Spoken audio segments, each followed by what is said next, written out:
Amém? Hoje de manhã a gente entendeu que o dízimo, ele precede a oferta. A Bíblia fala tanto de dízimo, mas fala também sobre oferta. E o dízimo, ele é a primícia, é onde a gente começa. Entregar o dízimo nos autoriza a ofertar.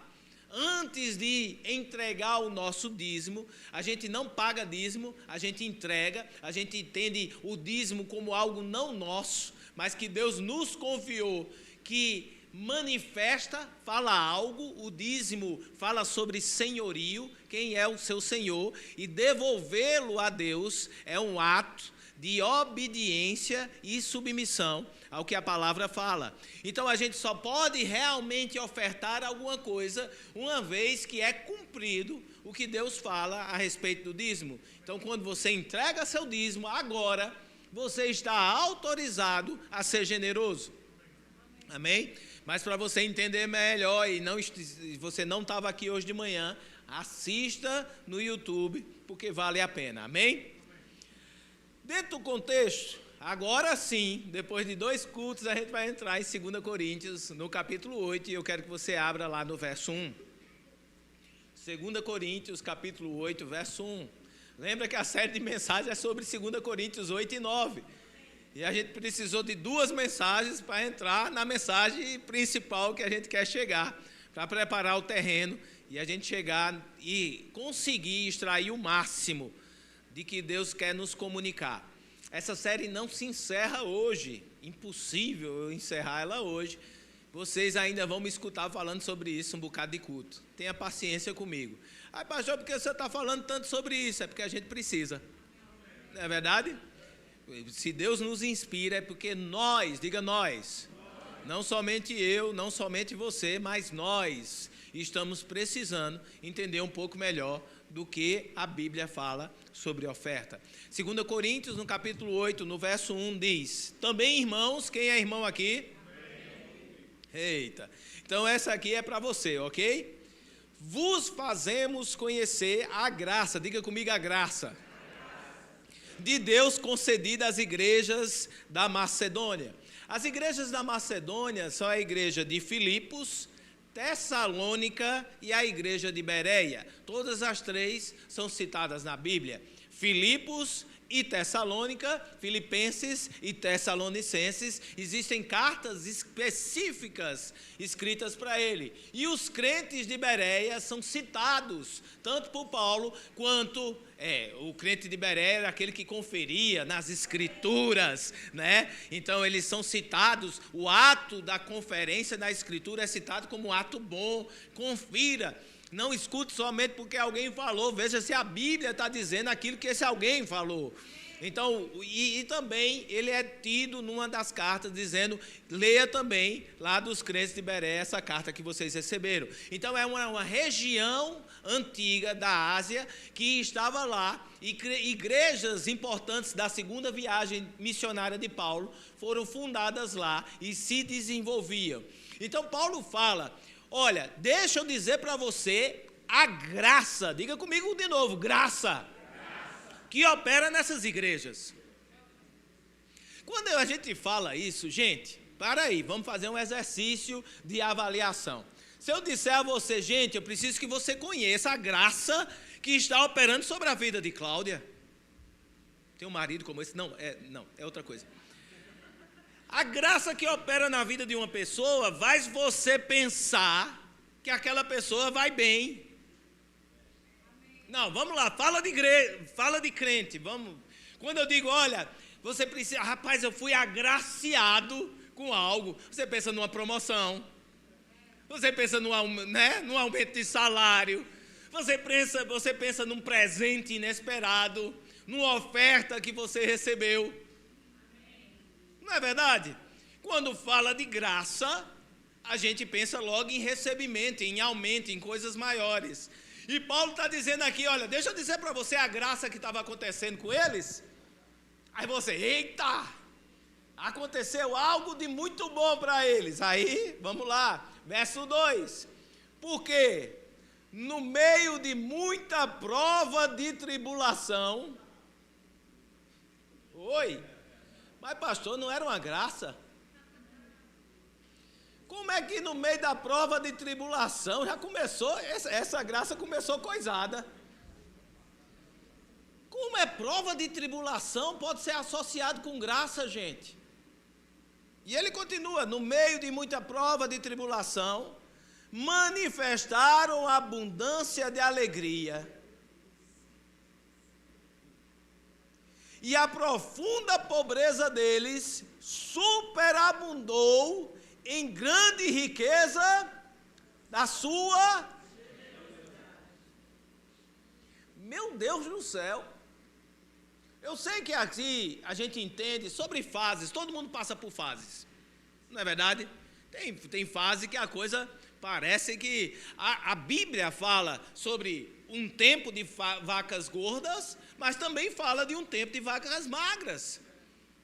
Evangelho não é dizer que você sempre vai estar, como o mundo entende, por cima. Você sempre vai estar por cima como Deus entende. E a maneira que Deus entende estar por cima não é a que o mundo entende estar por cima. Porque tem muita gente que parece estar por cima, mas está por baixo.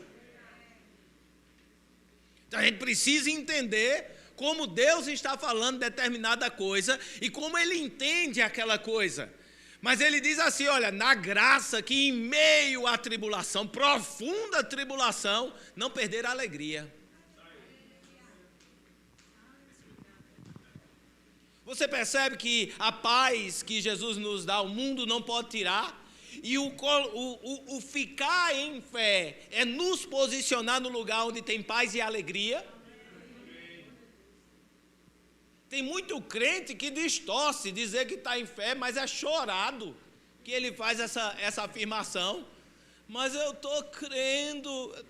Oi! Crendo chorado. Estar em fé é estar no lugar onde existe paz e alegria. Mas pastor, eu não estou em paz e alegria. Você precisa entrar nesse lugar. Porque nesse lugar te estabelece em cima de paz e alegria em meio à circunstância. A circunstância não define o que você sente. Em meio à guerra, estou em paz. A paz que Jesus nos dá não é ausência, mas é um estado. A paz que Jesus te dá não é ausência de guerra, mas em meio à guerra, o estado dentro de você é de paz. É por isso que ela é conhecida como a paz que excede todo o entendimento. Porque não somente as pessoas que estão ao seu redor não entendem porque você está em paz, mas você mesmo. Rapaz, não era para estar em paz, não. No meio de um buruçu desse aqui, não era para estar em paz. Mas você se encontra em paz, porque a paz é o resultado da fé. A fé nos conduz a um lugar onde existe paz e alegria. E ele começa a dizer, é graça. Em meio a uma profunda tribulação, você está alegre. E aí ele fala de uma condição, diga comigo uma condição.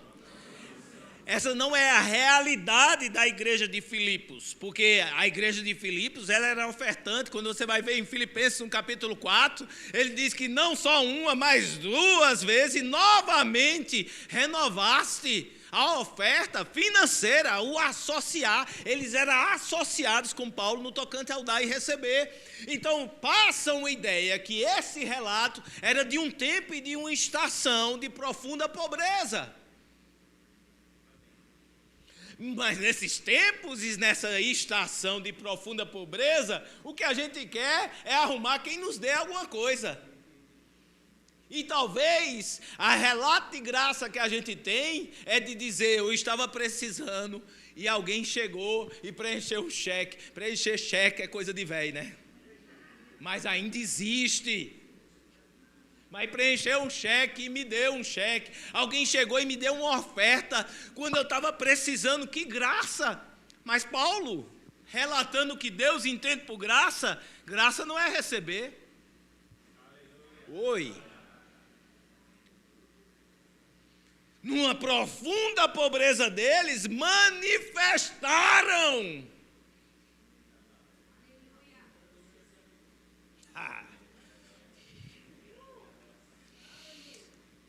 A profunda pobreza deles superabundou em grande riqueza da sua generosidade.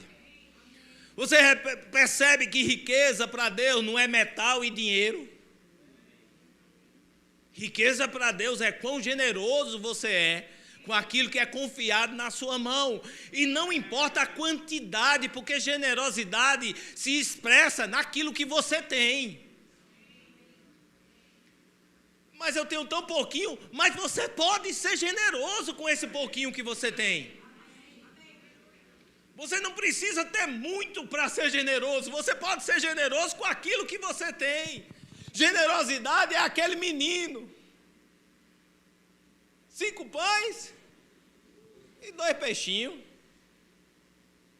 O que é isso? Generosidade.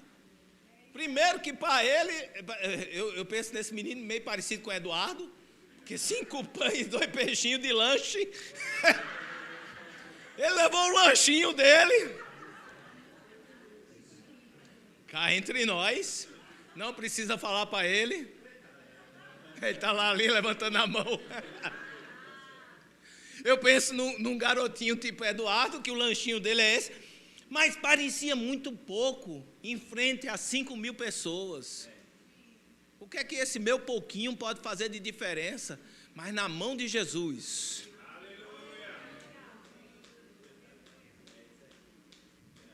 O nosso pouco faz toda a diferença. Então, ser generoso não importa a quantidade, importa a sua disponibilidade e a sua busca de manifestar riqueza.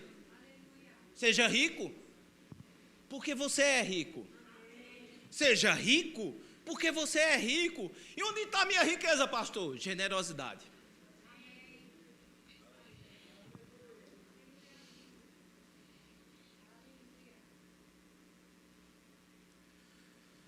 Verso 3. Porque eles, testemunho eu, na medida de suas posses, e mesmo acima delas, se mostraram voluntários.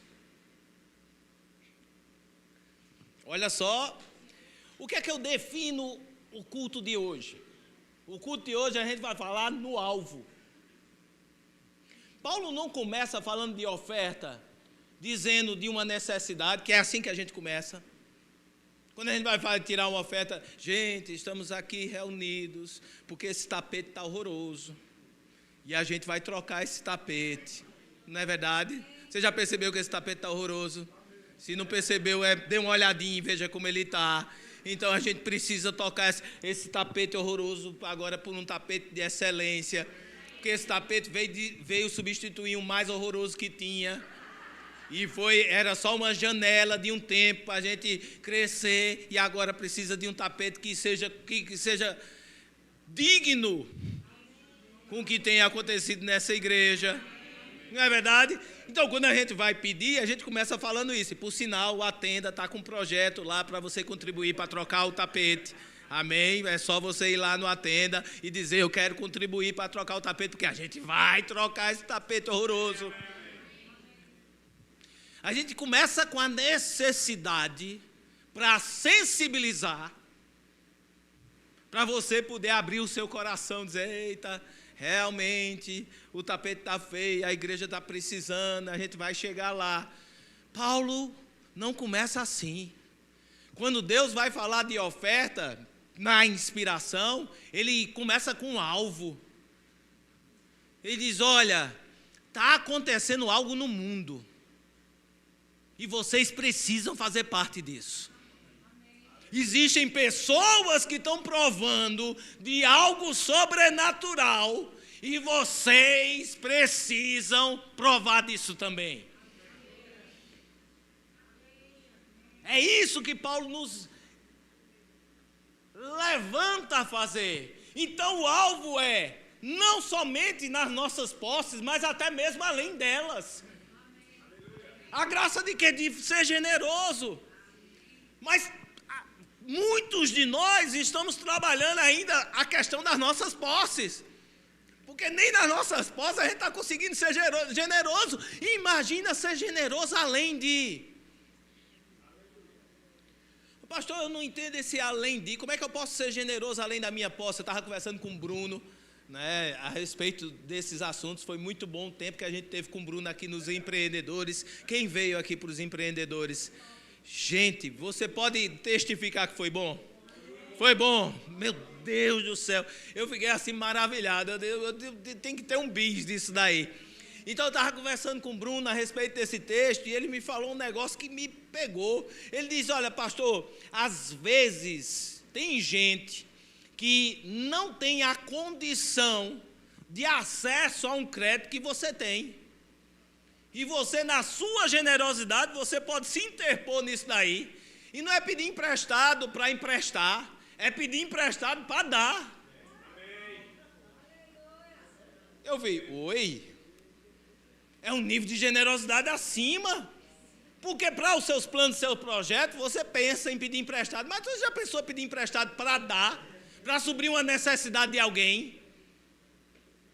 Não estou dizendo para você ficar fazendo dívida não, meu irmão. Estou dizendo você ser inspirado, estar disponível para. Me desafiou, eu sou sincero.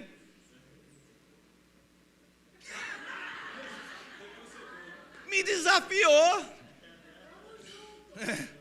Fiquei desafiado, porque às vezes a nossa condição agora nos dá acesso a crédito que pessoas não têm. Olha, e eu posso ajudar alguém com aquilo que eu tenho, com o meu nome. De novo, não é emprestar o nome para fazer empréstimo para a pessoa. Isso a gente não quer na igreja. Não empreste o seu nome para emprestar dinheiro. Você vai se decepcionar e você fica com raiva da igreja depois. Mas o pastor falou que era para eu emprestar meu nome. Não! É você estar disponível para dar algo a alguém que você vai pagar. Esse negócio de emprestar nome, emprestar cartão na igreja, dá BO. Não empreste seu cartão a seu ninguém. Está ouvindo a minha boca, não está? Escute. Não empreste o seu cartão para seu ninguém.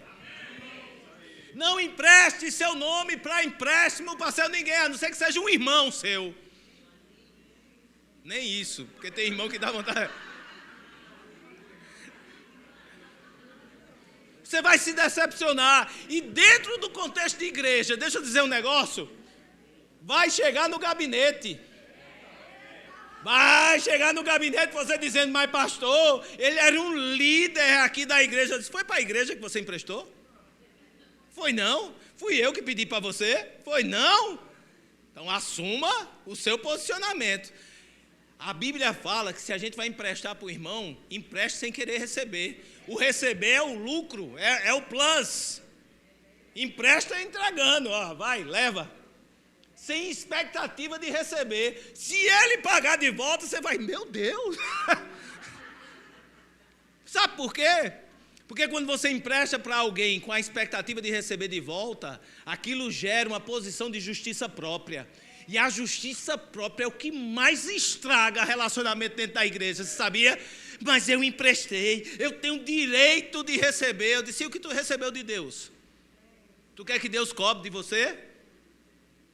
Por outro lado, se você pedir emprestado, pague!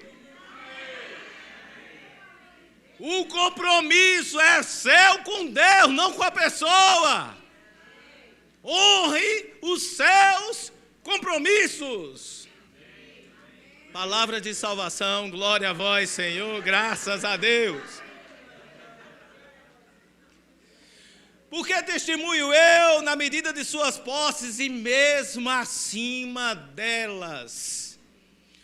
Se mostraram voluntários. Gente, vamos lá e pensa comigo, se entra no cenário. Você não sabe o que vai comer de noite, mas está pedindo para fazer a oferta. Eles estão operando em outro nível. As igrejas da Macedônia estavam operando em outro nível. Você há de convir. Tem um testemunho esse testemunho é de pastor Júnior, lá da Zona Norte, quem conhece ele, Carlos Júnior. Ele disse que estava desse de crescimento, ele estava numa mudança de emprego.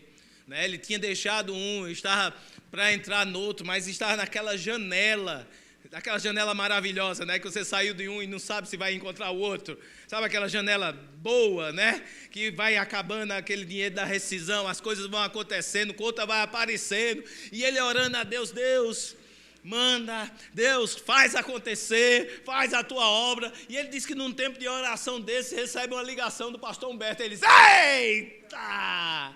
Lá vem resposta de oração. Agora é Deus. Fala, Deus, pode mandar que eu recebo. Aperta o verdezinho, fala aí. O pastor Humberto fala, Júnior, vê só, cara. A gente está se reunindo aqui para dar uma moto para fulano. E a gente está aí com as cotas aí divididas. O que é que tu acha?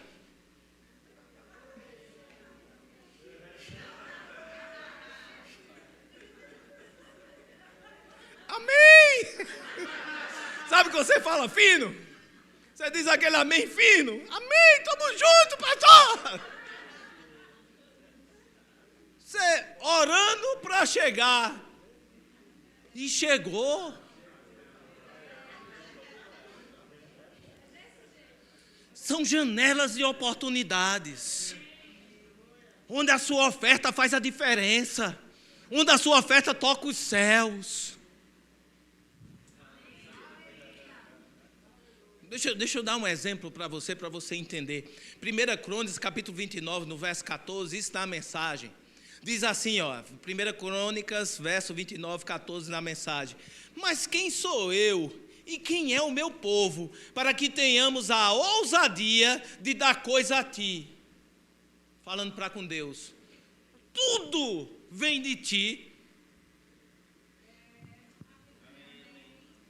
Quem é a gente para que a nossa oferta faça cosca em Deus? Você já parou para pensar?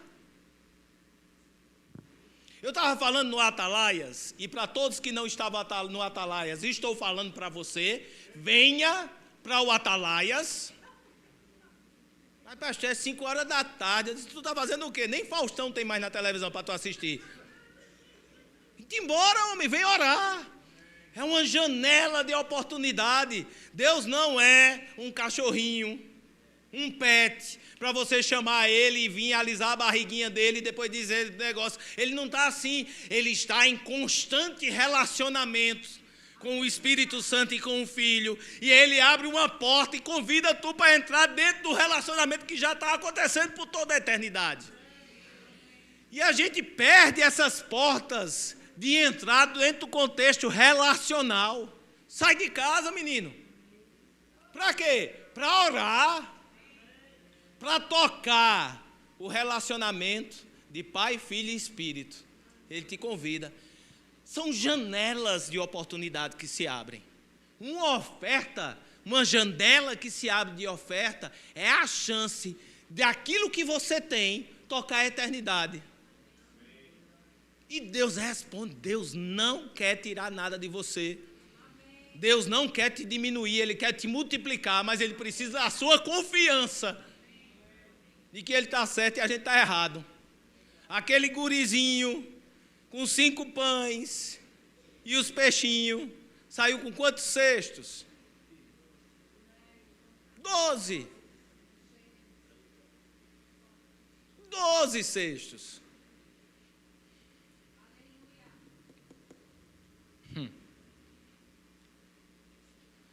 Quem sou eu para que minha oferta seja recebida por você? O que é que eu posso te dar?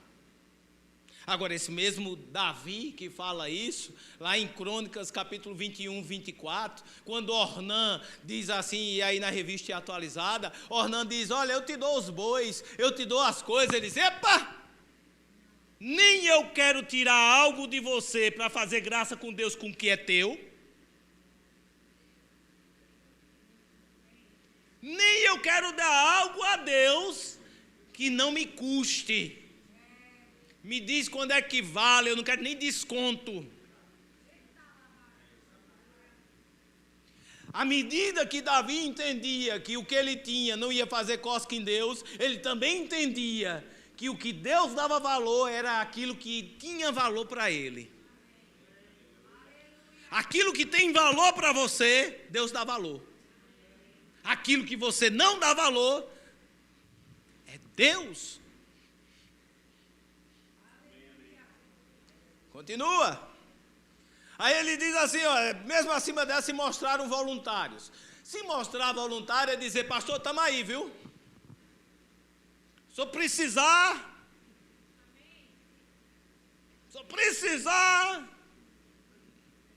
tu acha mesmo que eu vou pedir,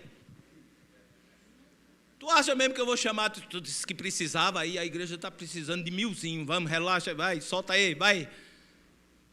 Lógico, no contexto de empreendedorismo, a gente entende que tem pessoas aqui que são ungidas para ganhar dinheiro, para financiar o reino. E a gente vai jogar proposta aí em cima da mesa para você entrar dentro. Amém? Mas aqui, se mostrar voluntário, parece ser, se precisar, a gente está aqui. Se precisar, fale. E acabou-se, vai embora. Ele diz aqui, se mostraram voluntários. Aí o verso 4 mostra o que é ser voluntário. Voluntário não é só dizer que estamos aqui, estamos juntos. Voluntário é pedindo-nos com muitos rogos. Não é pedir somente, é uma insistência. Sabe quando você insiste por alguma coisa que você quer? Você insiste, você vai, você liga, você manda mensagem.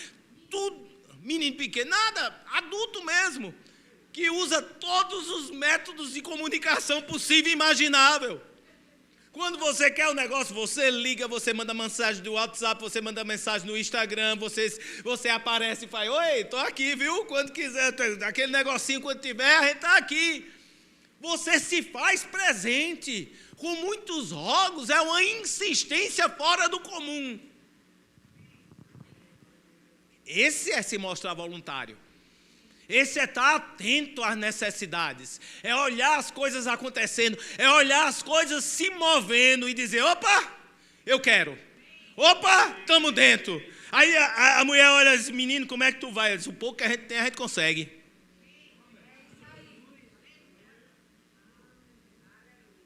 Porque você quer participar. Se mostrar voluntário é estar atento à necessidade e pedir para participar.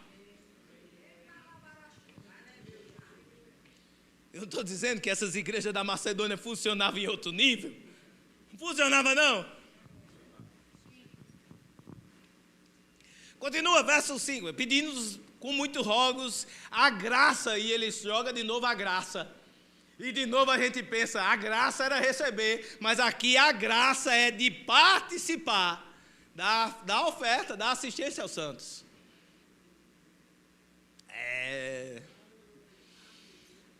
Verso 5. E não somente fizeram como nós esperávamos, mas também deram-se a si mesmo, primeiro ao Senhor, depois a nós, pela vontade de Deus. O inverso não é verdadeiro. Você nunca vai estar pleno aqui na igreja se você não for pleno com o Senhor. Eu sei que a gente é gente boa, que Cláudia é bonita, galega, esse negócio, ai meu Deus, eu acho ela linda, tudo mais. Eu sei que Roosevelt tem a barba mais bonita da terra, dos altos coqueiros. Eu sei que a gente está aqui manifestando graça e que você é simpático conosco, que você gosta da gente, é por isso que você está aqui. Mas só isso não segura a tua onda, porque a gente é gente. A gente vai fazer uma coisa que vai pisar no seu calo, mesmo se a gente saber, não estou dizendo que é maldade. Mas eu posso passar um dia aqui, e a gente sempre passa falando com todo mundo, mas eu posso passar um dia mais focado para resolver uma coisa e não falar contigo, e tu, o pastor está mudando. Esse pastor antigamente falava com todo mundo, agora passou reto, olhou na minha cara, nem boa noite deu. Se for por causa de um pastor que você está aqui, se preocupa não, você vai sair. Agora, se você está aqui por causa de Deus, se Deus te trouxe aqui, você vai ser 100% da causa. Primeiro você se entrega a Ele. E uma vez que você é dele, você está disposto a participar de tudo que aqui se manifestar, porque você reconhece, tem cheiro de Deus. Tem cheiro de Deus. E você faz acontecer. Então a ordem não pode ser invertida. O seu coração precisa ser de Deus. Se o seu coração não é dele, seu bolso não vai ser dele. Sua santidade não vai ser dele. Sua alegria não vai ser dele. E vai ser tudo convencional. Depende da estação. Eu estou bem, porque as coisas vão bem. Mas também, se virar, você deixa de estar bem. Porque não é dele. Não somente fizeram como esperávamos, mas também deram-se a si mesmo, primeiro ao Senhor, depois a nós, pela vontade de Deus. A situação não definia aquilo que os crentes da Macedônia podiam fazer em Deus. Eles eram definidos pela graça. O engraçado é que posso ou não posso está muito relacionado à responsabilidade. Você é responsável, você precisa dizer se você pode ou não pode participar, se você vai assumir um compromisso. Aquilo está diretamente relacionado a se você está podendo ou você não está podendo. Mas aqui os crentes da Macedônia, eles não estavam relacionando poder ou não poder por causa da situação que eles estavam vivendo. Eles estavam primeiramente imbuídos de uma identidade que a graça proporcionou. E agora o posso ou não posso não estava relacionado àquilo que eles tinham, mas àquilo que eles eram. Quando somos definidos pelas coisas, as coisas definem os nossos alvos e os nossos limites. Mas quando somos definidos pela graça divina, Ele amplia de maneira absurda aquele que a gente pode ou não pode fazer. Os nossos limites naturais caem e a gente passa a provar de uma experiência sobrenatural naquilo que a gente antes não podia fazer. Eles eram definidos pela graça. O apóstolo Paulo achava justo. Gente, não precisa vir dizer para a gente, o corpo pastoral, pastor, eu queria tanto participar, mas estamos passando por dificuldade. Eu vou concordar com você. Cara, se tu não pode, não pode, fica tranquilo. Eu não vou arrancar, ninguém aqui vai botar a corda no seu pescoço e dizer, não, você deve isso a Deus, você deve isso a essa igreja fez você quem você é, e vai para lá, menino. Paulo na carta achava justo eles não participarem. Olha a ideia que ele passa, ele deixa bem claro que para ele, os caras foram além. É justo você não participar. Não, está tranquilo, a gente está fazendo essa oferta, mas a gente entende a situação que você está passando. Quem sabe nessa oferta não sobra um tiquinho aí para vocês? É justo. A atitude veio deles. Deles partiu a atitude de não se conformar com a situação. Ele disse, epa, pera aí. Quem mais participa está aqui. Não vou deixar a situação definir o que eu posso e o que eu não posso fazer. Tem que partir da gente. Tem que partir de mim, tem que partir de você. Você precisa ser desafiado mesmo. Porque quando você se compromissa com algo, quando você se compromete com algo assim, pareceu feio, assim, soou errado e estava. Quando você se compromete com algo, aquilo ali vai desafiar você. Ou não? Somos desafiados sempre. Para a gente se organizar, a gente tem um lembrete, né? Ellen lembra a gente dos pagamentos das mensalidades do Rema. Aí de repente vem assim, ó, pastor, é amanhã. Eu digo, misericórdia das pessoas que a gente está mantendo.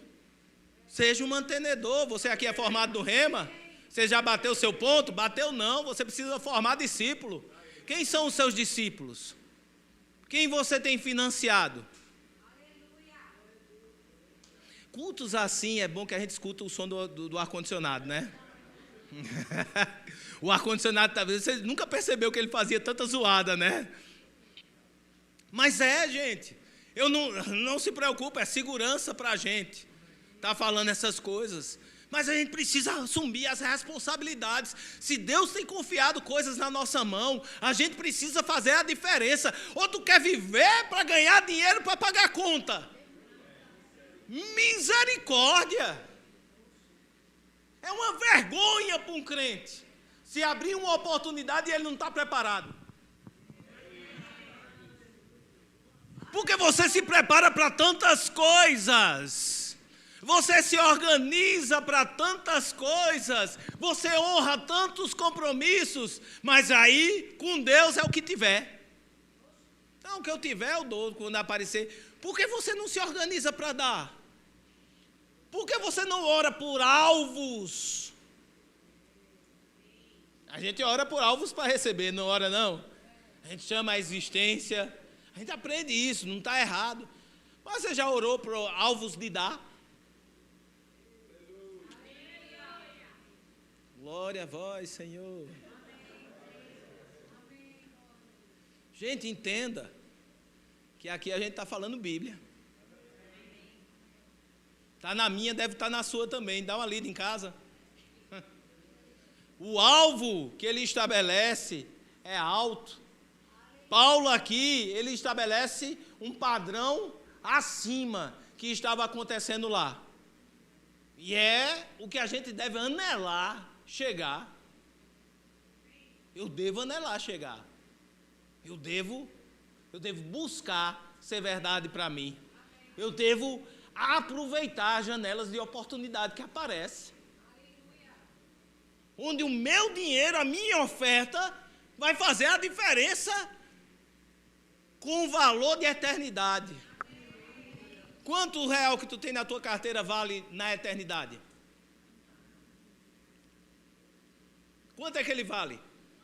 Faz a moeda de conversão. Tem a taxa de conversão da moeda, né? O câmbio. Faz o câmbio. Calcula o dinheiro que você tem agora no bolso. Calcula e faz o câmbio de valor de eternidade. Quanto é que dá? O dinheiro da gente não está valendo nada, nem fazendo câmbio com dólar. Com dólar ele já perde 5. Não é verdade? Imagina com valor de eternidade. Mas a janela de oportunidade, quando se abre, Deus diz: agora tem valor de eternidade, aquilo que você está sendo desafiado nele. Fica calmo, fica tranquilo, coloca o cinto de segurança. A gente está só começando. O nome da pregação de hoje é o alvo. A gente vai aprender como é que a gente chega lá. Respira fundo. Isso aqui não é para a gente começar assim. Diga, isso é meu alvo. Diga comigo, vá. Não é para começar assim. Ele está dizendo que a gente pode chegar a ser assim. Lá no verso 8, olha como ele fala. Não vos falo na forma de mandamento, mas para provar pela diligência de outros a sinceridade do vosso amor. Isso aqui não é um mandamento, isso aqui não é uma lei. Eu não estou dizendo esse alvo, dizendo, todo mundo, se você não estiver aqui, você está em pecado. Você está vivendo uma vida errada se você não for igual aos crentes da Macedônia. Você está em condenação. Paulo não está dizendo isso. Paulo está dizendo que existe um lugar que a gente pode chegar também. Vamos entender esse versículo em outras versões. Na versão A Mensagem, 2 Coríntios 8:8, diz assim: eu não estou tentando dar ordens contra a vontade de vocês. Apresento o entusiasmo dos macedônios como um estímulo ao amor que há em vocês, na esperança de extrair o melhor de cada um. Na versão A Paixão, ele diz assim: não estou dizendo isso como se estivesse dando uma ordem, mas para despertar vocês a um amor ainda maior, mencionando o entusiasmo dos macedônios como um desafio para vocês. A palavra nos desafia. E essa coisa linda. A Bíblia diz que eu não me envergonho do Evangelho, porque ele é o quê? Poder de Deus. Não se envergonhar do Evangelho não é aquilo que a gente pensava antes de ser um agente secreto. Você está envergonhado do Evangelho porque você não fala que é crente. Falar que é crente não adianta de nada se você não for crente no lugar. Tem muita gente que fala que é crente que não parece ser crente. Mas tem muita gente que não precisa dizer que é crente, que a galera sabe que é crente. Eu estava uma vez, eu tinha uma época que eu passei muito andando de bicicleta. Hoje eu troquei, hoje eu corro, gosto de correr. Então eu passei um tempo muito andando de bicicleta e eu andava de bicicleta por todo canto dessa cidade. Na realidade, a gente vendeu o carro e eu me propus a ir de bicicleta para todo canto que eu ia.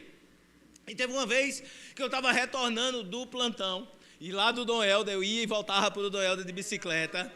Então, eu voltando do plantão uma vez, tinha um ser humano numa ladeira, puxando a carroça, aquela carroça carregada puxando. Eu joguei a bicicleta assim do lado, peguei lá, botei com ele, fomos até lá em cima. Quando chegou lá em cima, ele disse: irmão, muito obrigado. Aí eu digo: como é que ele sabe que eu sou irmão? Se eu não falei nada, se eu não saudei ele com a paz do Senhor, saúdo a igreja com a paz do Senhor. Eu não saudei, não fiz nada, como é que ele sabe que eu sou irmão? Porque os atos falam.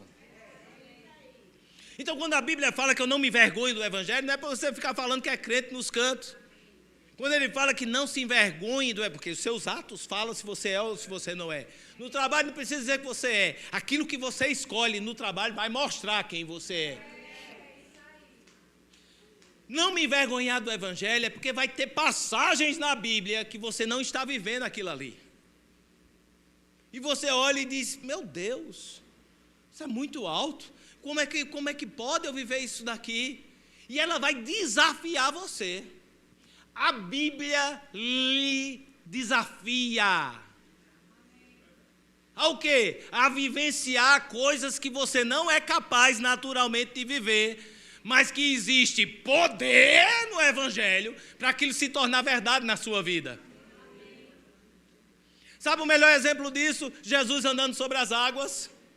Uma tempestade de Torá, Pedro, pescador, em cima do barco, onde é seguro, e ele sabe, se descer de lá, morre, porque ele já teve, provavelmente, amigos que morreram na tempestade. Ele olha para Jesus e diz: se és tu, manda eu ir ter contigo.